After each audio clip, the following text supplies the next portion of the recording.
We live in a world where established franchises reign supreme. The continuation and expansion of a property, it's just much more common than getting a new franchise entirely, and that's especially true in the gaming space. Well, Splatoon, that's pretty recent. Dude, Splatoon's almost 10.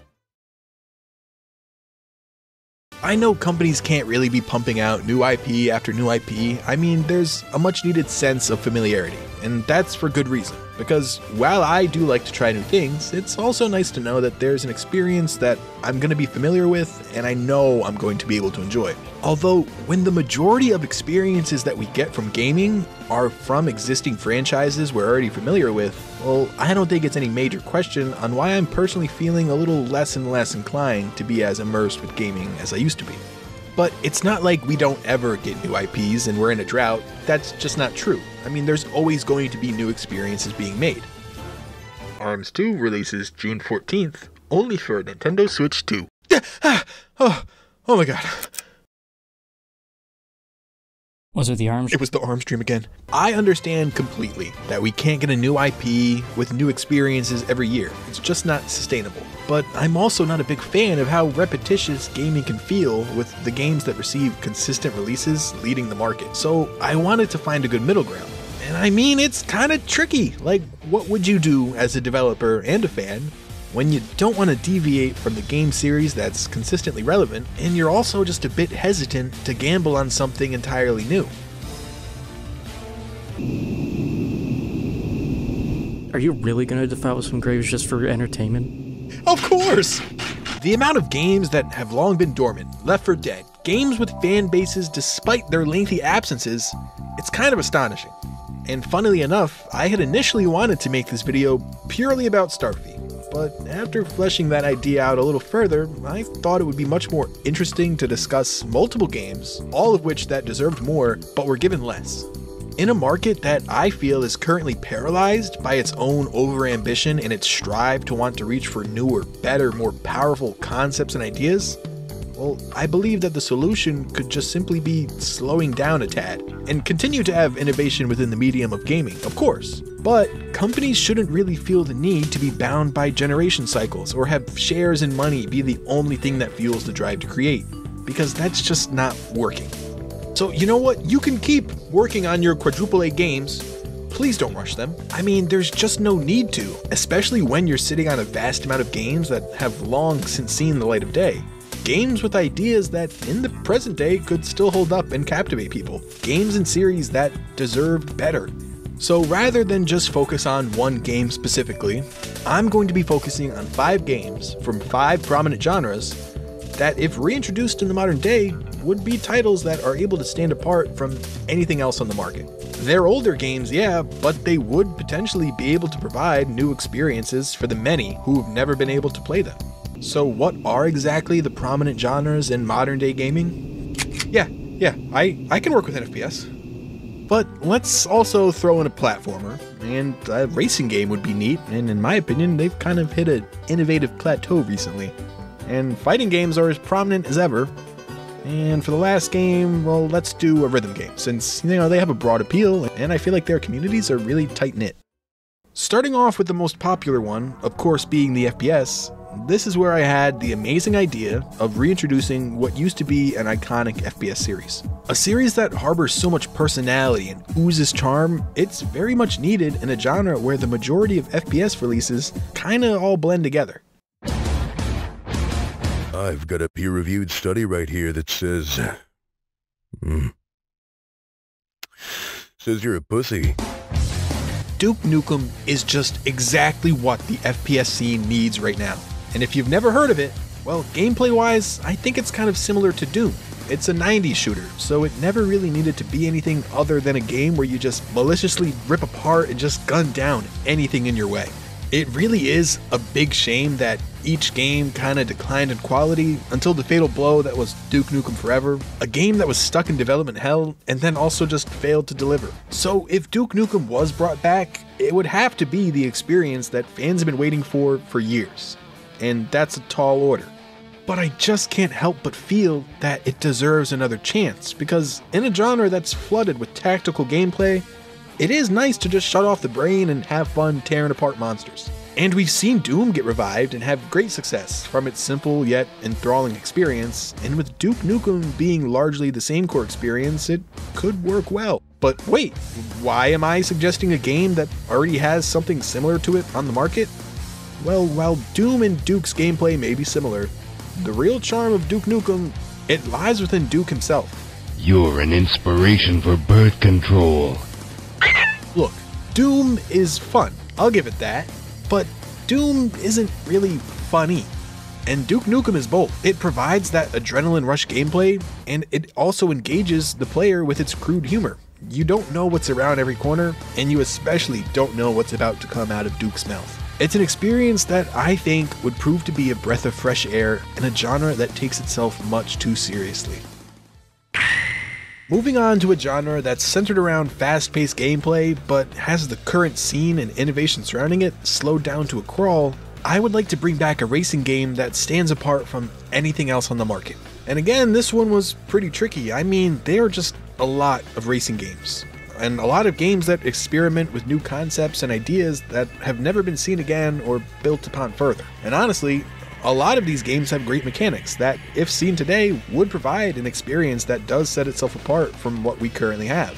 Now, initially, I had thought to give the slot to San Francisco Driver. It's a game with PvP elements done from the inside of your car. It emphasizes chaos and destruction, and the racing is actually pretty fun. It definitely gives you a boost of adrenaline.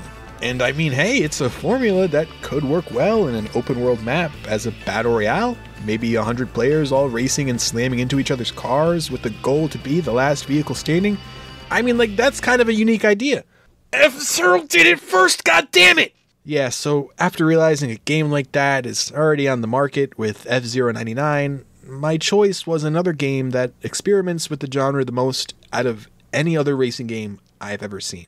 Although, I did kind of cheat with this one. It is a game that comes from a series that's very much long running and is very present today, but it's a game that not many people had the chance to play since there was only one, and it was only ever released on the GameCube. I'm of course talking about Kirby Air Ride. And this game absolutely does flip the whole racing genre on its head, in the best way possible though. The racing in Kirby Air Ride is track-based. You complete laps and whoever is in first wins, but it harbors an additional layer of depth with how exactly you race. Being Kirby, you're gonna have power-up abilities of course, but these abilities aren't just meant to be used solely on the other players, but also the obstacles that you're going to encounter while you're racing. This game is fast, and that's what a racing game should be. This game requires the players to have good reaction time and maneuverability of the course so that you can widen the gap between you and the competition. It's kind of like a racing platformer, but it just works so well. I mean, this game is so much fun, and in the present day, it would only be strengthened by the options we didn't have present to us in 2003, like online multiplayer. But why I praise Air Ride is not only because of how it experiments with the racing genre, but with the multiple ways that it does. Now, you have your core racing mode, like the one I just mentioned, but the game also has two other modes. Top Ride, which is meh, I mean, they can't all be bangers, but we got 2 out of 3 because City Trial is honestly just as much fun as the core mode. I mean, City Trial could be a game of its own entirely. It's a mode with an open arena for players to race around and upgrade their gear, so at the end of the time limit, they can beat each other up and see who's the strongest. This one game explores the medium of racing games more than any other game in the genre has, especially as of late. So yeah, we're bringing Kirby Air Ride back.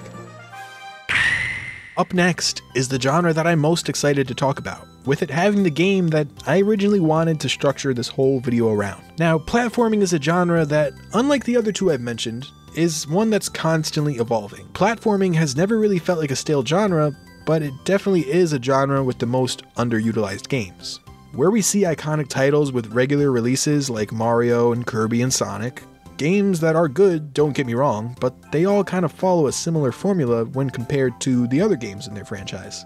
And there are just as many games that have unique personalities and bring enjoyable experiences to the table, but for some reason just never got another chance to shine.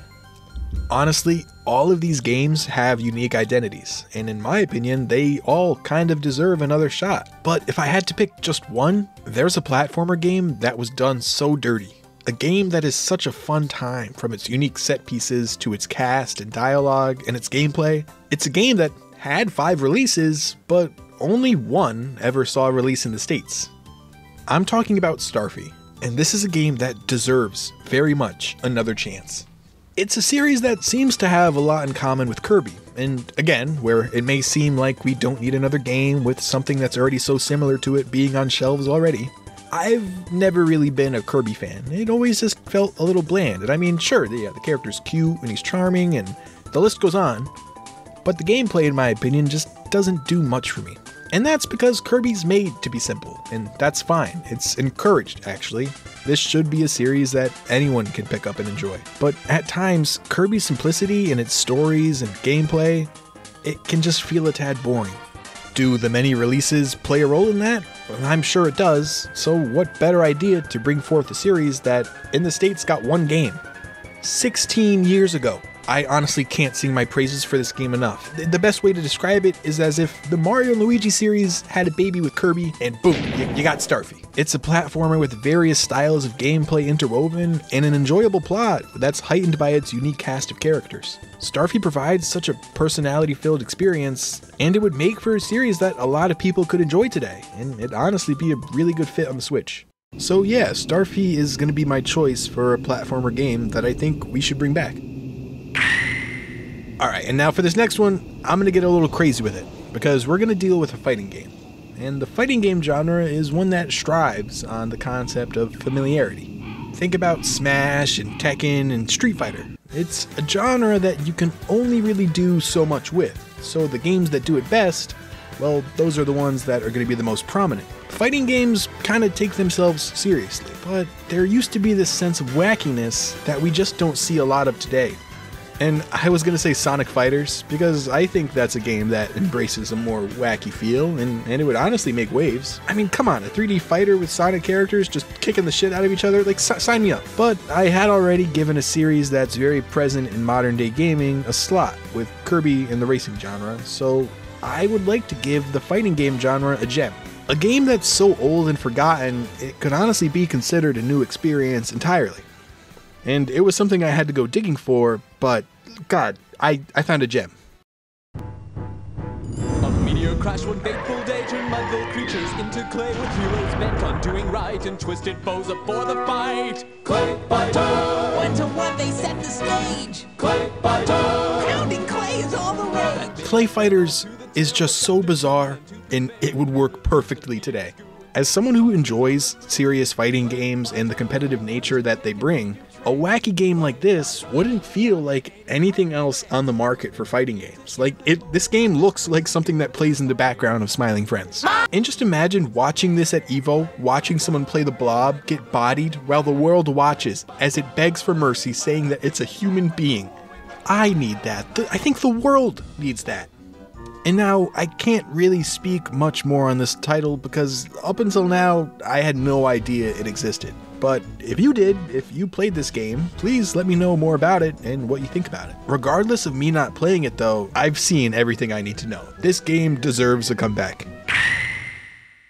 Alright, that's 4 games down and 1 to go. The last game I want to talk about is a rhythm game. And to me, this is the genre that's most notorious for games like Rock Band and Guitar Hero and that early 2000s craze of buying peripherals that tie into the game you're playing, which is honestly what led to the overall stagnation of this genre. But with being as chronically online as I am, I know that the rhythm game genre is as popular as ever. There are an abundance of rhythm games that have a steady following, but we don't really get new rhythm games all that often. So when picking a title for a rhythm game, I wanted to choose one that would be able to bring together the community because of its identity and the enjoyment that the gameplay brings. And again, this was a harder thing for me to pick since I'm honestly not too well versed in this field, which is why I had initially thought to bring Parappa back. Oh, thank God. Help me up! But then I began to really search for an underrated gem, something with flair and style while also sounding good and being fun to play. And while Parappa checks most of those boxes, its gameplay is just nothing out of the ordinary by rhythm standards. So I'm really sorry, Parappa, it's not you. I opted for a much less known game. A game that has ideas that, if brought today, would be nice to see alongside the more traditional rhythm games. Have you ever heard of Gitaru Man? Well, before writing this video, I didn't either. But, oh my god, this game fucks. And this game fucks hard. If the art style was any indication of how unique this game is, you're gonna be surprised by the gameplay, which isn't just your traditional type of hit the notes on time. I mean, yeah, it's still present, but it makes use of the cursor by making the player follow the contours of the lines presented.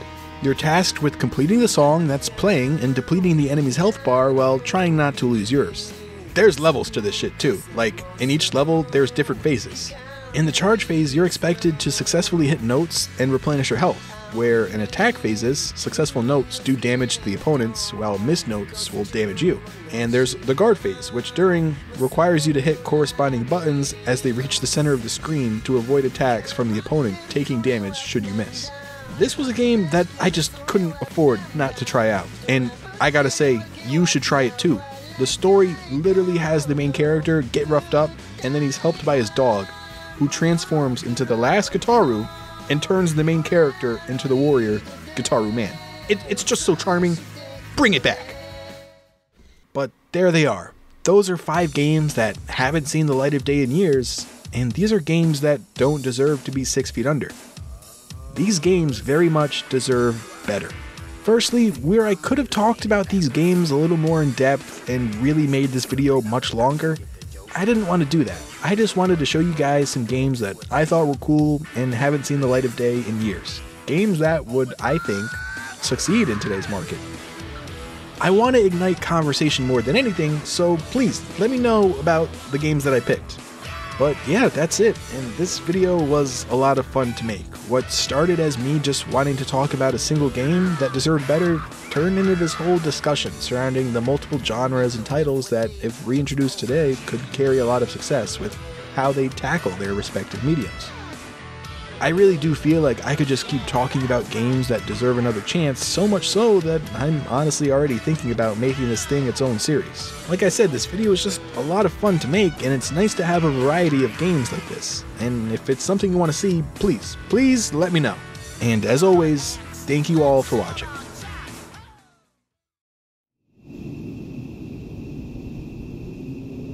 Guys! I slammed my penis in the coffin.